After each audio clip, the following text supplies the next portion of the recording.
G20 summit. The context is India takes over G20 presidency. G20 की जो presidency है for 2023 India के पास आ चुकी है। इससे पहले इंडोनेशिया के पास थी। तो इसके बारे में बात करेंगे। बहुत सारे आर्टिकल पब्लिश हो चुके हैं इस टॉपिक के ऊपर। अगर आपने देखा भी होगा कि जिससे लिखा हुआ है कि India take G20 presidency at critical time will provide solutions. साथ में अगर इंडियन टाइम्स ऑफ इंडिया का देखेंगे तो G20 presidency an opportunity for to India to showcase leadership.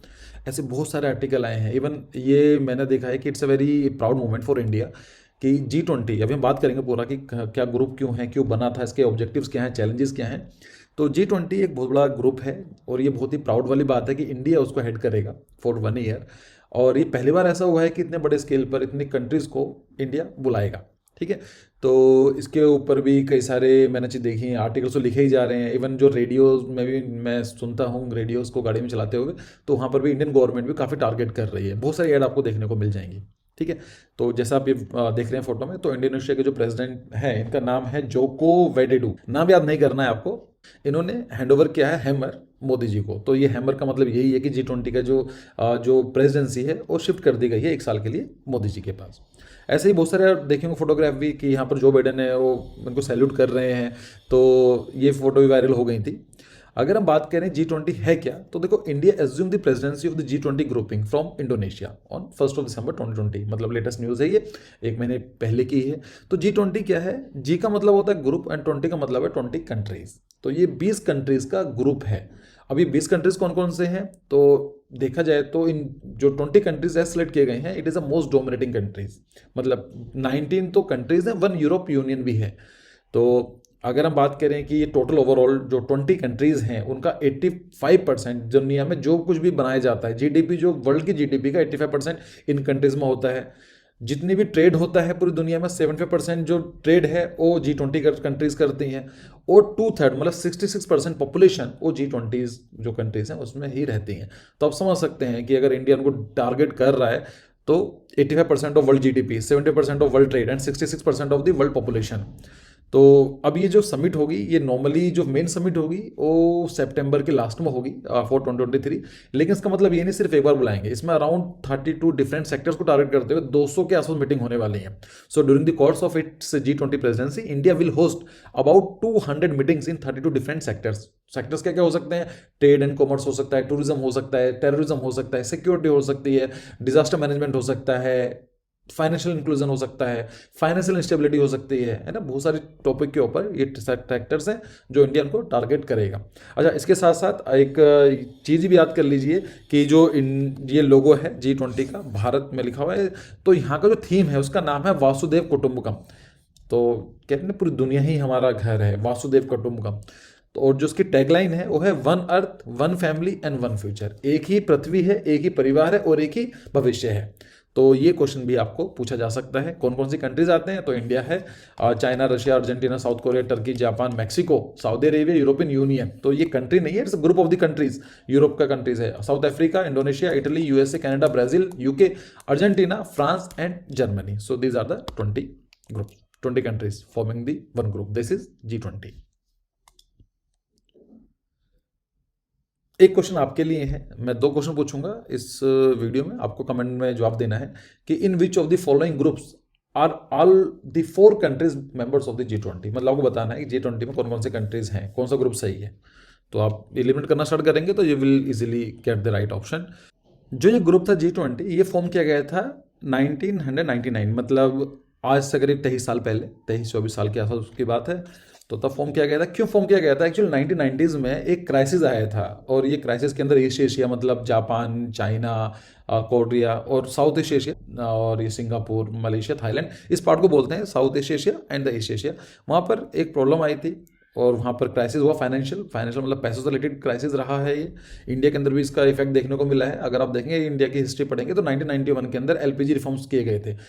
तो एलपीजी मतलब लिबरलाइजेशन, प्राइवेटाइजेशन, ग्लोबलाइजेशन। उस टाइम पर हमारे फाइनेंस मिनिस्टर हुआ करते थे मनमोहन सिंह जी, उस टाइम की बात है। खैर, तो उसी बैकड्रॉप पर ग्रुप का रचना की गई थी। The aim to secure global financial stability by involving middle income countries. तो उसका जो टारगेट यही है कि जो मिडिल इनकम कंट्रीज हैं उनके अंदर फाइनेंशियल स्टेबिलिटी रहे, मतलब वहाँ पैसे की दिक्कत ना हो, वहाँ कंट्रीज की जीडीपी सही रहे। अब आप बोलेंगे सर इससे क्या फ़र्क क्या पड़ता है, लेट्स से कि एक कंट्री है उसमें कुछ भी चलता रहे, हमें क्या प्रॉब्लम है? नहीं, ऐसा होता है। अब ये पाकिस्तान में प्रॉब्लम चलेगी, साउथ अफ्रीका में प्रॉब्लम चलेगी, या फिर श्रीलंका प्रॉब्लम चलेगी, तो उसके अंदर हमारे ट्रेड भी खराब होते हैं, उसके अंदर रिफ्यूजी क्राइसिस की प्रॉब्लम आती है। तो हम चाहते हैं कि पूरी जो हमारी अर्थ है उसमें जितने भी कंट्रीज़ हैं वो सारे सही से काम करें। सो टुगेदर ये दोनों बात कर लिए। अगर हम बात करें प्रेजेंट में, तो India will host the presidency till 30 नवंबर 2023, मतलब 30 नवंबर तक 2023 तक इंडिया इसका प्रेसिडेंट बनकर रहेगा। तो अभी लगभग 11 महीने हमारे पास। इसका ऑब्जेक्टिव क्या है? यही है कि policy coordination between its member, जो 20 कंट्रीज हैं, इंपॉर्टेंट कंट्रीज हैं, इन्फ्लुएंशियल कंट्रीज हैं, उनके बीच में कोऑर्डिनेशन रहना चाहिए, जिसमें इकोनॉमिक स्टेबिलिटी की बात करें, सस्टेनेबल ग्रोथ के बारे में बात करें। To promote financial regulation that reduce risk and prevent future financial crisis, and साथ में to create new international financial architecture. तो जो ओवरऑल जो पर्पज है इसका फाइनेंशियल ही है, लेकिन इसका टारगेट सिर्फ इतना नहीं है। अगर हम बात करें कि इसमें इंडिया प्रेसिडेंटशिप कर रहा है तो उसका क्या पॉसिबिलिटीज़ हैं, हम क्या क्या चीज़ें कंट्रीज को, बाकी कंट्रीज को दे सकते हैं, सिखा सकते हैं। First of all we can present the idea of the diversity. India के अंदर, India is well known for the diversity. हर चीज़ के अंदर, चाहे वो डाइवर्सिटी फेस्टिवल्स में हो, लोगों के बीच में हो, पीपल के बीच में हो, रिलीजन के बीच में हो, या टूरिज्म, किसी भी चीज़ के बीच में डाइवर्सिटी आपको देखने को मिलेगी। So we can present our diversity. साथ में इंडिपेंडेंट फॉरेन पॉलिसी। इंडिया की जो पॉलिसी है बहुत ही यूनिक है। फॉरेन पॉलिसी का मतलब है कि इंडिया एक कंट्री से कैसे बात करता है, उसको बोलते हैं फॉरेन पॉलिसी। ऐसे बहुत ही कम कंट्रीज हैं जिन कंट्रीज के अंदर इंडिपेंडेंट फॉरेन पॉलिसी, क्या जो इंडिया की फॉरेन पॉलिसी, ऐसा कोई देखने को मिलेगा। मतलब क्या है इसका? देखो, इंडिया के अंदर क्या है, हमारा कोई भी ऐसा एनिमी एज अ फ्रेंड नहीं है। लाइक हमारे रिलेशन रशिया से भी अच्छे हैं, चाइना से भी अच्छे हैं, यूएसए से भी अच्छे हैं, और ऑस्ट्रेलिया से भी अच्छे हैं। लेकिन आप नोटिस करेंगे कि ऑस्ट्रेलिया और चाइना के रिलेशन अच्छे नहीं है, यूएसए और चाइना के रिलेशन अच्छे नहीं है, यूएसए और रशिया के रिलेशन अच्छे नहीं है। इंडिया के एक ऐसा फॉरेन पॉलिसी को एंजॉय करता है जहां पर इंडिया इसराइल से भी खुश रहता है और पैलेस्टाइन से भी खुश रहता है। नॉर्मली क्या होता है, या तो लोग पैलेस्टाइन को सपोर्ट करते हैं या फिर इसराइल को सपोर्ट करते हैं। So we are having the independent foreign policy. तो ये बहुत अच्छी बात है कि इसका फायदा क्या होगा, जो कंट्रीज हैं साथ में आपस में कम्युनिकेट करने में आसानी होगी, कुछ ट्रांसफर करना होगा, एनर्जी ट्रांसफर के बारे में बात करनी होगी, या कुछ भी डायलॉग डिलीवर करना होगा, it is going to very easy for us. साथ में एम्प्लॉयमेंट एंड एनवायरनमेंट, इंडिया के अंदर इन्वायरमेंट पर काफ़ी फोकस किया जाता है, चाहे वो इंटरनेशनल सोलर लाइन्स हो, चाहे अभी मिशन लाइफ के बारे में बात की थी कुछ लास्ट वीडियो के अंदर। तो इन सब चीज़ों को प्रमोट किया जा सकता है। एम्प्लॉयमेंट के बारे में बात करेंगे तो उसका बेनिफिट ये भी मिलेगा कि इंडिया के अंदर सरप्लस लेबर है, तो एम्प्लॉयमेंट को भी हम लोग कर सकते हैं, कुछ ऐसे सेक्टर डेवलप किया जा सकता है जहां पर एम्प्लॉयमेंट की प्रॉब्लम को कम किया जा सकता है। इसी के साथ साथ इतना तो सही नहीं है कि सब कुछ ही सही है।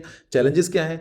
सबसे बड़ा चैलेंज तो आज के टाइम में यही आता है पूरी दुनिया में कि रशिया यूक्रेन, किसी दिन भी जाकर देखो तो रशिया मिसाइल अटैक कर देता है उसके ऊपर, फिर यूक्रेन वाले कुछ काउंटर अटैक करते हैं। तो कहीं ना कहीं से स्टेबिलिटी की प्रॉब्लम है, जो ग्लोबल पीस है वो हैम्पर हो रही है। फिर देखते हैं राइजिंग प्राइजेस, इन्फ्लेशन बढ़ती जा रही है, खासकर फूड की, कि जो फूड है वो महंगा होता जा रहा है।